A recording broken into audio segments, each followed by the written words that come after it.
મારું નામ બ્રિજેશ ચૌધરી છે। હું વીએનઆર કંપનીમાં પ્રતિનિધિ તરીકે કામ કરું છું। છેલ્લા 7 વર્ષથી આપણા એરિયાઓમાં કામ કરું છું, બરાબર। આ વીએનઆર વિશે થોડીક તમને માહિતી આપું। વીએનઆર એક શાકભાજી, બીજું રાઈસ, ડાંગર પર કામ કરે છે, નર્સરી એટલે કે રોપાઓ પર કામ કરે છે, બરાબર। વીએનઆર કંપની પર 90 થી 130 દિવસ સુધીની વેરાયટી છે, બરાબર। તો અત્યારે આપણે એક ઝરી ગામમાં આવ્યા છે, મધુભાઈના પ્લોટ પાસે, બરાબર। તો મધુભાઈએ વીએનઆરનું ભીમ 115 ડાંગર બનાવ્યું છે। કયો? ભીમ 115। મધુભાઈ કયું ડાંગર બનાવ્યું છે? ભીમ 115। બરાબર। તો આ લગભગ અત્યારે 100 થી 105 દિવસ જેવા થયા છે અત્યારે આ પ્લોટના, બરાબર। આ પ્લોટ સૌથી ઓછા સમયમાં એટલે કે 105 થી 115 દિવસમાં પાકતી જાત છે। કઈ જાત? વીએનઆર ભીમ 115। ભીમ 115 સૌથી ઓછા દિવસમાં ને 105 થી 115 દિવસમાં પાકતી જાત છે। તમે જોઈ શકો છો અત્યારે કમસે કમ 100 દિવસ જેવા થયા છે। 10 દિવસમાં પાકીને તૈયાર થઈ જશે, બરાબર। અને વીએનઆર ભીમ 115 જે કે દરેક દાણા જાડા, બરાબર। ભીમ 115 ના દાણા જોવ તમે, બરાબર, જાડા છે ને? બરાબર, જાડા છે, જાડા, બરાબર। જો તમે પોતે પણ જોવો, કેમ કે તમારે પણ બનાવવાનું છે, બરાબર। જાડા એટલે કે વજન સારું, ઉત્પાદન વધારે મળે તમને। જાડા દાણા તો ઉત્પાદન વધારે મળે। ત્યારબાદ કે માર્કેટમાં તમે જાઓ વેચવા માટે તો જાડા દાણા પોવા માટે પણ સારા છે, બરાબર।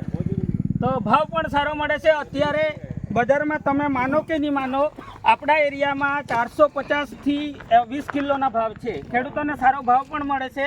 જાડા દાણા એટલે કે ઉત્પાદન પણ સારું મળે, બરાબર। બીજું જોઈ શકો તમે કે આ પ્લોટ એકદમ લેવલ છે। આખો પ્લોટ જોવ તમે, એકદમ એક સરખો છે ને, બરાબર। બીજી હાઈટ જોવ, પૂડિયા સારા આવશે તમારા, બરાબર। હાઈટ સારી છે, પૂડિયા ઊંચા આવશે, ફૂટ સારી છે। ફૂટ જોવ, ઘણી ફૂટો છે એની, કમસે કમ 15-16 જેવી છે। તમે ગણી જાતે પણ ગણી શકો છો, બરાબર। બીજું કે પોચ મુક્ત ટોચ સુધી ભરેલી વજનદાર કંઠી જો તમે પ્લોટમાં જોવ, જાતે પણ નિરીક્ષણ કરજો કે આમાં બિલકુલ પોચ નથી, ઉપરથી નીચે સુધી ભરેલી કંઠીઓ રહે છે, બરાબર। કઈ વેરાયટી? વીએનઆર ભીમ 115। ભીમ 115 માં પોચ રહેતી નથી, બરાબર। ત્યારબાદ કે વધારે ઉત્પાદન આપતી જાત કઈ? વીએનઆર ભીમ 115। કઈ? વીએનઆર ભીમ 115, બરાબર। તો વધારે ઉત્પાદન એટલે કે આ બધી ખાસિયતો તમને બતાવી। હાઈટ સારી છે, પૂડિયા સારા છે, કંઠી ભરેલી છે, એટલે વધારે ઉત્પાદન આપે, બરાબર। બીજું પ્લોટ તો તમે જોઈ શકો છો, સારો છે, અત્યારે ઉભેલો છે। બીજું કે વીએનઆર ભીમ 115 પડી જતું નથી, એટલે ઘાસ ચારો નહીં બગડે, દાણા નહીં બગડે, બરાબર। ખેડૂત ભાઈઓને બીજું શું જોઈએ?